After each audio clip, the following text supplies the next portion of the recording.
이번 방탄소년단과 블랙핑크로 이어진 중국 논란을 지켜보면서 사회주의 전체 국가에 얼마나 거대하고 무서운 발톱을 숨기고 있는지 톡톡히 알 수 있었습니다. 그것은 국가가 일종의 이슈에 대한 신호를 만들면 그에 붙은 하수들이 순식간에 관련 기사를 쏟아내며 중국 전체의 거대 사건으로 만들어버린다는 점입니다.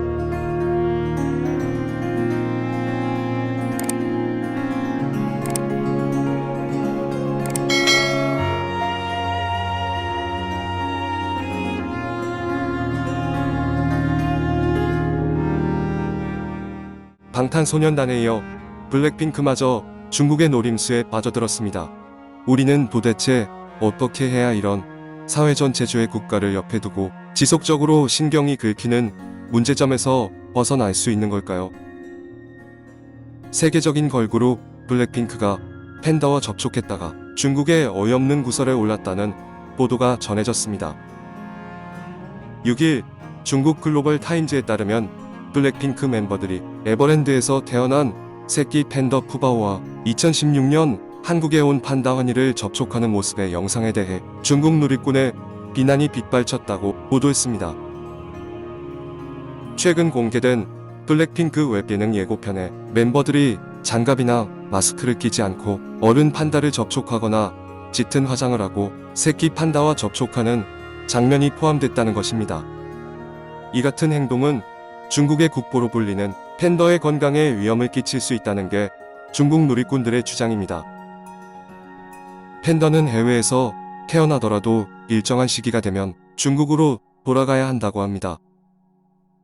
이번 기회에 그냥 중국으로 돌려보내는 게 좋을 듯 한데 말입니다. 중국과는 가능한 구설을 만들 수 있는 모든 내용들을 차단하는 게 맞는 듯 합니다. 중국 누리꾼들은 또한 블랙핑크에는 애완동물을 키우는 멤버도 있다고 지적하며 논란 여지에 더욱 불을 지폈습니다. 이에 대해 팬더 전문가 갸오쿤펑은 특히 집에서 개를 키우는 사람은 팬더에 위험하다. 개 홍역을 전파할 위험이 있다고 말했다고 합니다. 2015년 중국 산시성에서 팬더 5마리가 개 홍역에 걸려 죽었다고 합니다. 자기네들 위생관리가 안 돼서 죽은 팬더를 우리나라와 비교하여 잘못을 지적하는 모습에 혀를 내두를 수밖에 없습니다. 이번 블랙핑크와 에버랜드 팬더관 내의 팬더 접촉은 철저한 방역과 위생수칙, 사육사와의 관리 하에서 접촉한 내용인데 시비를 걸고 있는 것입니다. 한국 연예인이 잘못된 방식으로 팬더를 접촉했다라는 해시태그는 소셜미디어 웨이보에서 무려 7억 건 넘는 조회수를 올렸다고 전했습니다. 이러한 조회수는 정말 사회주의, 전체주의적 국가가 아니고서는 일어날 수 없는 수치임을 짐작할 수 있을 겁니다.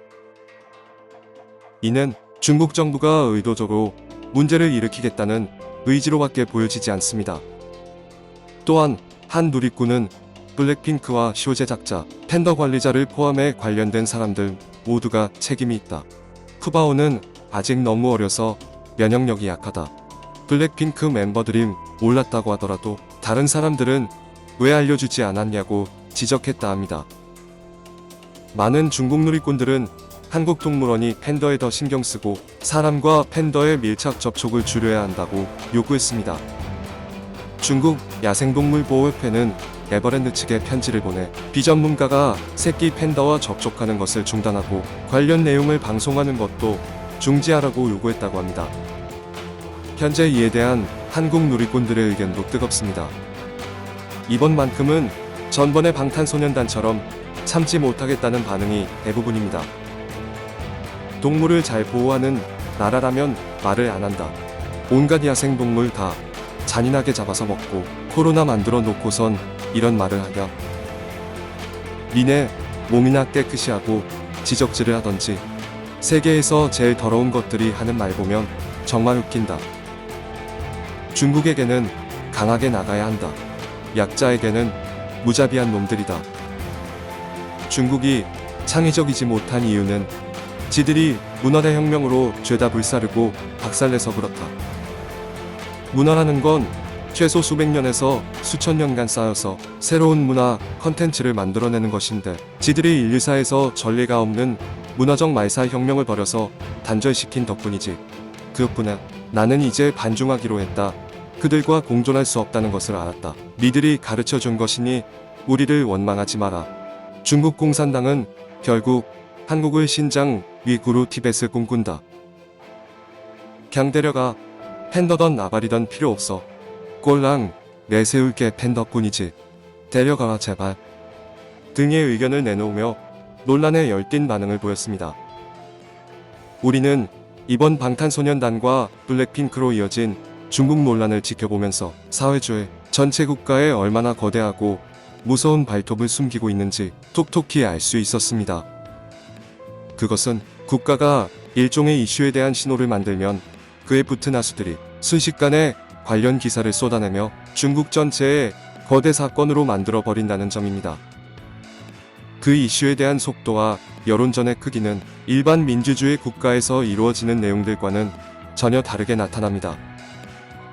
한마디로 어떤 사건에 대해 국가가 마녀 사냥하고 싶다고 정한다면 언제든지 얼마의 강도로 언제까지 지속시킬 수 있는 모든 부분을 컨트롤할 수 있는 것으로 보입니다. 국가의 전략이 전체 중국인들에게 어떻게 전달되고 여론화되는지 우리는 이번 두 번의 사건을 거치면서 다시 한번 깨닫게 되는 계기가 되었습니다.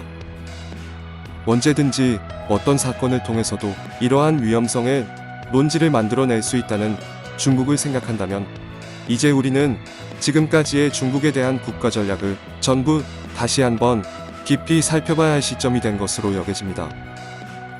이는 단지 우리의 자랑스런 세계적인 아티스트들을 건드렸다는 점이 아닙니다.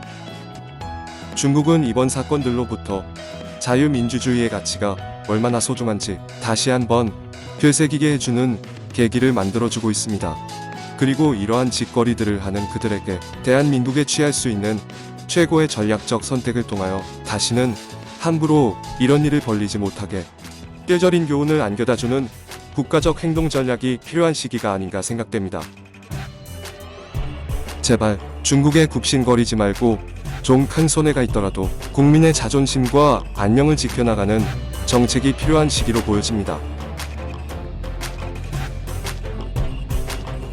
이상 레볼루션 울림이었습니다. 더 좋은 내용으로 시청자 여러분들께 관련 소식 다시 전해드리도록 하겠습니다. 감사합니다.